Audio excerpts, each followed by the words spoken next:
Can the Washington Wizards and the Utah Jazz take a leap this 2026-2027 NBA season? Before we get into the video, make sure to like and subscribe and comment down below what team do you think can have the bigger leap? But let's get straight into it. The Utah Jazz are coming off another losing season, but it was all planned, all for the rebuild.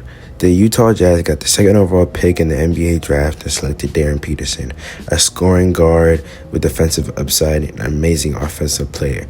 Comps to Kobe Bryant and Ray Allen, I think Darren Peterson adds another offensive factor to this team that is desperately needed, especially with the playmaking upside.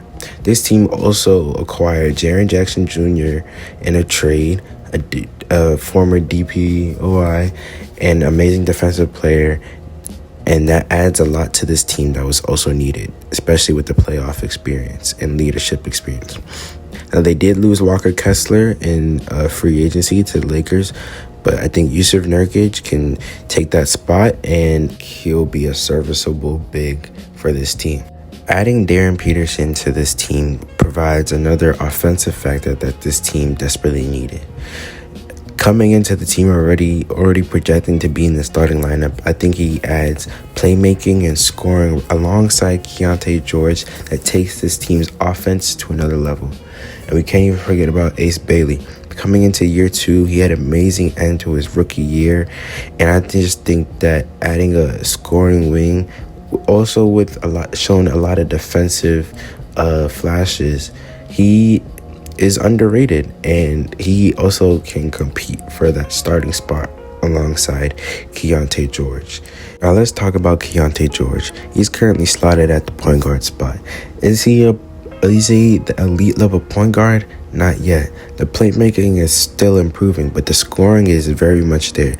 As shown last season, I think he could have made a case for an all-star appearance, even though his defense isn't there completely yet. Keyonte George still has a lot to improve on, especially on the defensive end, but if you can take that leap in his playmaking, I think he could lead this team to a play-in spot. And you still can't forget about Lauri Markkanen, an all-star level player. As long as he's healthy, he can provide this team a lot, especially on the offensive end. My only concern with this team is the rebounding and the defense. Jaren Jackson isn't known for being an amazing rebounder, and if Jusuf Nurkic is your only NBA level big, I have a little bit of concerns, especially in the Western Conference. But I think this team can get around that 38-45 win area, and I think this team can easily make the playoffs through the play-in.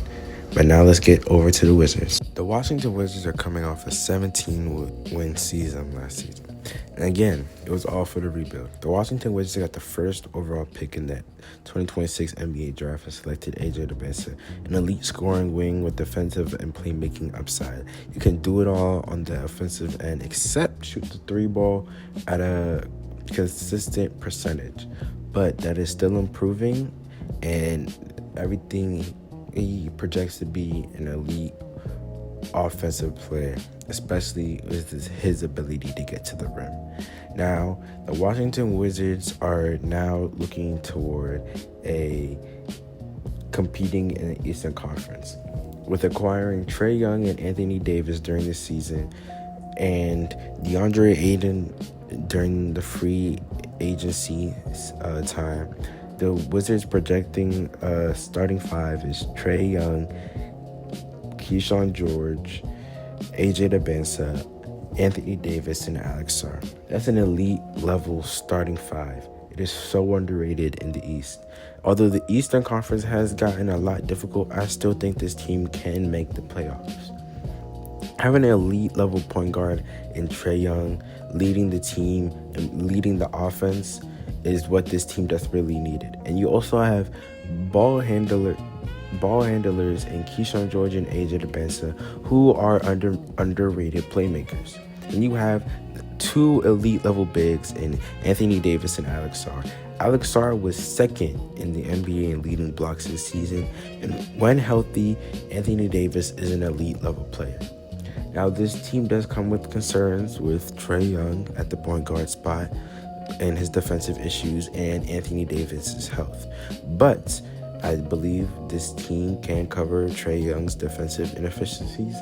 And if Anthony Davis is fully healthy, he is an amazing addition to this team. Now let's go to the bench. On the bench, we have Trey Johnson, elite level shooting guard, Blah, elite level defensive player, Justin Champagnie, Will Riley, and DeAndre Ayton on the bench. That is a good bench. And you have all your bases covered in each position on the court. You still have a serviceable enough big behind Alex Sarr and Anthony Davis in case one of them gets injured. I believe this team can make that jump this year.